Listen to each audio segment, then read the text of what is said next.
अग्रज यांची जयंती आणि मराठी भाषा गौरव दिन त्या निमित्तानं आपण एकत्रित आलेलो आहोत। सर्वप्रथमतः त्यांच्या स्मृतीला विनम्र अभिवादन करून मी माझ्या भाषणाची सुरुवात करतो।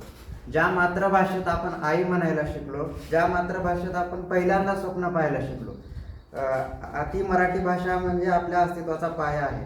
मराठी भाषा केवळ संवादाचं साधन नाही, इतिहासाची ओळख आहे। आपल्या भावना, आपले विचार, आपले स्वप्न व्यक्त करण्याची एक सुंदर माध्यम आहे। आपली मातृभाषा सर्वात प्रसिद्ध अभ्यासक, आपली मातृभाषा मराठी प्रसिद्ध साहित्य अभ्यासक तारा भावलकर यांनी म्हटले आहे, भाषा ही केवळ शब्दाची मांडणी नाही, तर ती समाजाच्या जाणीवांची आणि संस्कृतीची जपणूक आहे। हा विचार आपल्याला सांगतो की भाषा टिकवायची असेल तर तिचा अभिमान बाळगणे आणि तिचा वापर वाढवणे आवश्यक आहे। आजच्या आधुनिक युगात आपण हिंदी, इंग्रजी आणि इतर भाषा शिकतो, ते आवश्यक आहे, पण त्याबाबत आपण मराठी भाषेचा पण सन्मान राखणे ही आपली जबाबदारी आहे। जर देशातील परप्रांतीय महाराष्ट्रात येऊन त्यांचं पोट भागवत असतील तर आपल्याला हिंदी शिकायची गरज नाही, तर देशात मराठी भाषा शिकवण्याची गरज आहे।